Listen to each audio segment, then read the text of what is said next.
누군가의 비밀은 또 다른 누군가의 시작이 된다. 이 한 문장이 이번 21회를 관통했다. 도시의 불빛 사이 고성희의 차가 멈추고 한 남자의 목소리가 울렸다. 엄마. 단 한마디로 모든 균형이 무너졌다. 지은호의 절친 한우진. 늘 따뜻하고 믿음직했던 그가 사실은 고성희의 숨겨진 아들이었다. 그리고 그 사실은 모든 관계의 축을 송두리째 뒤흔들었다. 이번 회차는 사랑, 모성, 그리고 진실이라는 세 개의 축이 동시에 무너지는 장면의 연속이었다. 겉으로는 완벽해 보이는 인물들의 삶이 하나둘 균열을 내며 서로의 비밀이 드러날수록 화려한 날들은 점점 더 어두워졌다. 고성희는 여전히 냉정했다. 겉으론 재단 이사장으로서 완벽한 품격을 유지했지만 그녀의 속내는 집착과 공포로 뒤덮여 있었다. 혼자 죽게 두지 않아. 가는 구해놨어. 이 대사는 모성애가 아닌 통제의 선언이었다. 그녀에게 사랑은 돌봄이 아니라 소유였고 모성은 헌신이 아니라 두려움을 감춘 껍데기였다.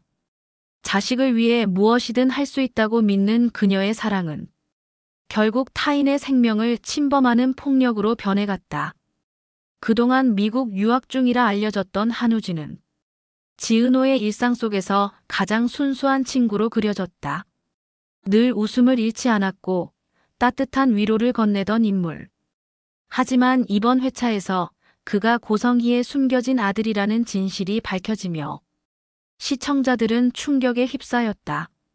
성재의 집 앞에서 머뭇거리던 우진은 한동안 아무 말도 하지 못하다가 조용히 입을 열었다.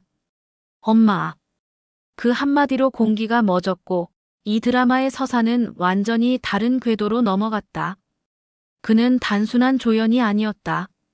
그의 존재는 모든 비밀의 열쇠였고 두 아이 지은호와 우진은 서로의 존재를 모른 채 같은 세상 안에서 어머니의 거짓말에 의해 분리된 삶을 살아왔다. 이제 우진은 그 거짓의 고리를 끊으려 한다. 그는 어머니의 어둠을 마주하며 되묻는다. 엄마, 왜 그랬어요? 왜 우리를 이렇게 만든 거예요? 그의 눈빛엔 원망보다 슬픔이, 분노보다 체념이 있었다. 그는 어머니의 사랑을 거부하면서도 그녀의 외로움을 이해해버린 불행한 자식이었다. 그 사이 또 다른 인물 박영나가 빛을 찾아 나섰다. 그녀는 드디어 자신의 이름으로 개인전을 열었다.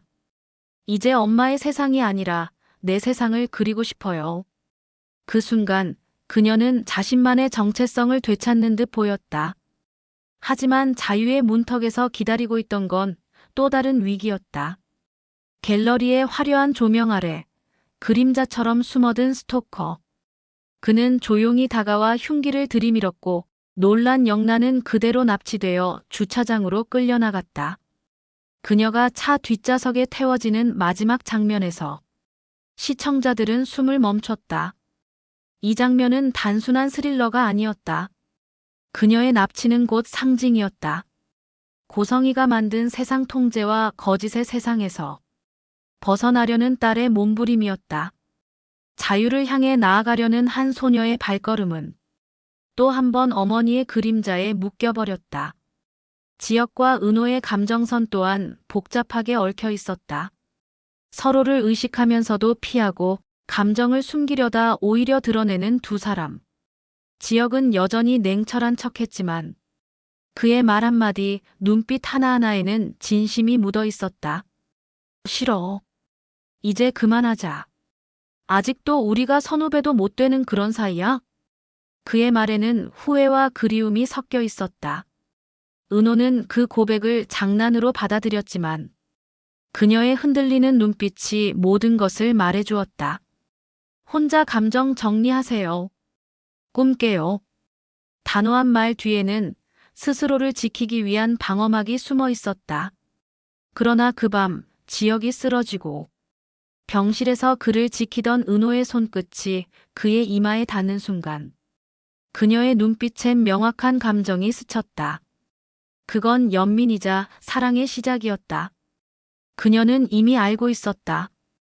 이 사람을 다시 밀어내면 이번엔 정말 후회할지도 모른다. 이번 회차의 주제는 단 하나였다. 진실이 드러나는 순간 사랑은 흔들린다. 고성희는 모성의 이름으로 죄를 덮었고 지역과 은호는 감정의 무게를 감당하지 못했다. 그리고 영란은 스스로의 이름으로 세상에 서려다. 또 다른 희생의 대상이 되었다. 모든 인물들은 각자의 화려한 날들을 되찾기 위해 거짓의 껍질을 벗기 시작했다. 그 과정은 고통스럽지만 동시에 해방의 시작이었다. 이제 시청자들의 시선은 22회로 향한다. 모든 진실이 폭발하는 순간이 다가오고 있다. 납치된 박영나의 행방은 여전히 미궁속이다. 그녀를 끌고 간 스토커는 단순한 광인이 아니다. 그는 고성희의 과거를 알고 있는 인물일지도 모른다. 그의 등장은 성희의 거짓말을 세상에 드러낼 도화선이 될 것이다. 한편 우진은 더 이상 숨지 않기로 결심한다. 지은호, 내가 내 동생이야. 이 한마디가 은호의 세상을 무너뜨린다. 그녀가 믿었던 모든 관계, 사랑, 우정, 신뢰 그 모든 것이 한순간에 바뀐다. 지역은 혼란에 빠진 은호를 지켜보며 고백한다. 사랑이 죄라면 난 이미 그 죄에 익숙해졌어. 그의 말은 단순한 로맨스가 아닌 그녀를 지키겠다는 결이었다. 고성희는 점점 더 몰락해간다. 진실이 드러날수록 그녀의 세상은 붕괴한다. 누구든 나를 막는다면 내 아이를 다시 잃게 될 뿐이야. 그녀의 말은 더 이상 사랑이 아닌 협박이었다. 그녀는 모성의 탈을 쓴 권력자였고 그 세계가 무너지는 장면이 바로 22회의 클라이맥스가 될 것이다. 22회는 피로 맺어진 인연의 결별, 그리고 진실로 향하는 구원의 서막이 될 것이다. 병원 응급실. 납치된 박영나가 의식을 회복하며 손목에서 재단의 로고 팔찌가 발견된다. 이건 엄마가 준 거예요. 그 한 줄의 대사가 또 다른 진실을 향한 문을 연다. 은호와 우진은 서로의 정체를 확인하며 대면한다. 우리 같은 피였어. 은호의 눈에서는 눈물이 아닌 분노가 흐른다. 이제 그녀는 피해자가 아니라 진실을 파헤치는 주체가 된다. 그리고 마지막으로 고성희의 결단.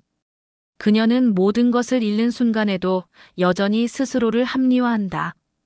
사랑은 죄가 아니야. 내가 한 일은 살리기 위한 선택이었어. 하지만 세상은 더 이상 그녀의 변명을 받아주지 않는다. 마지막 장면, 지은호가 병실 창가에 서서 말한다. 엄마가 만든 세상은 이제 끝났어요. 그녀의 눈빛은 슬픔이 아닌 결심이었다. 화려한 날들의 가면은 벗겨졌고 남은 건 진실뿐이었다. 그리고 화면에 천천히 뜨는 문장. 사랑이든 피든 진실 앞에서는 모두 무너진다. 이야기가 궁금하셨다면 구독과 좋아요는 영상 제작에 큰 힘이 됩니다.